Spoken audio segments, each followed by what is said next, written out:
Good morning. My name is Trent Jenkins, and welcome to the Daily Dose. This morning, we're going to be taking a look at Psalms chapter 3. And tomorrow, we're going to continue this, but let's go ahead and read this together. O Lord, how many are my foes? How many rise up against me? Many are saying of me, God will not deliver him. But you are a shield around me, O Lord. You bestow glory on me and lift up my head. To the Lord I cry aloud, and he answers me from his holy hill. I lie down and sleep. I wake again because the Lord sustains me. I will not fear the tens of thousands drawn up against me on every side. Arise, O Lord. Deliver me, O my God. Strike all my enemies on the jaw. Break the teeth of the wicked. From the Lord comes deliverance. May your blessing be on your people. Wow, this is an amazing psalm where David is surrounded by tens of thousands of men that are going to try to kill him.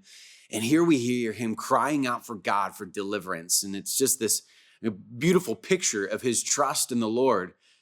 But at the same time, I can't help but wonder, who are his enemies in this particular psalm?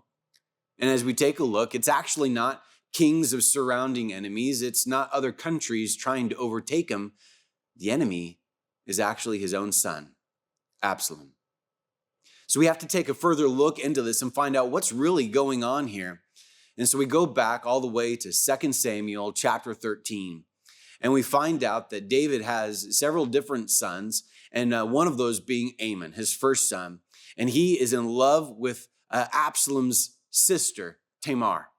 And he wants to be with her. She says no. He actually ends up raping her. It says that David is furious, but it doesn't show he takes any action at all against his son. So Absalom devises a plan and kills Amnon. David is furious that one of his sons is killed, so Absalom flees.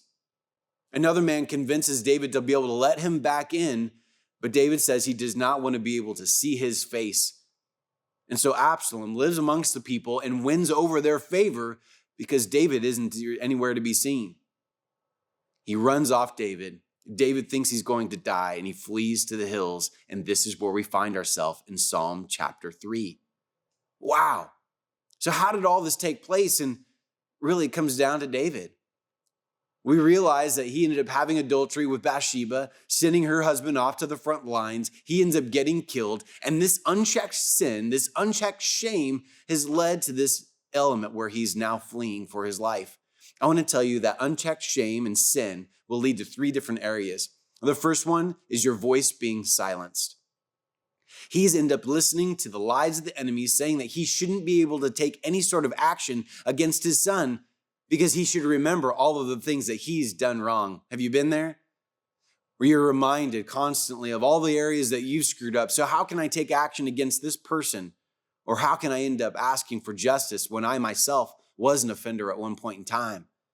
You see, it silences his voice in his family, and it silences his voice in his kingdom. The second thing is that shame leads to his seclusion. He ends up staying in the throne room and not with his people. He's allowing his son to be able to be the person, the spokesperson out there amongst the people. It leads to this ambiguity, this blank space that Absalom's able to fill in that blank and let the people be able to fill in that blank themselves. And they find Absalom loving him more than David. It leads to seclusion. And the third thing is it leads to David running scared. All of the people then end up going against David. He runs for his life into the hills. And that's why we find ourselves in Psalm chapter 3 is the tens of thousands of people are his own people. They're led by his own son. So how do we end up combating this? Well, we can't let shame rule our life. That's not what Christ has done. He's come to set us free from all that entangles us. So I want to encourage you today with this particular passage is that we can't let sin and unchecked shame rule our life. The first thing we need to do is repent. We need to turn from our way and decide to follow after Jesus. The second thing is to accept that forgiveness and not walk around with this burden over our shoulders all the time. And the last thing is this, is that we need to take action of obedience after God. And when we follow after him and we listen to our commander-in-chief, it silences the voice of the enemy because he knows who we're listening to. Stop listening to the lies and start following after Jesus. I hope this helps you this week. Have a great one.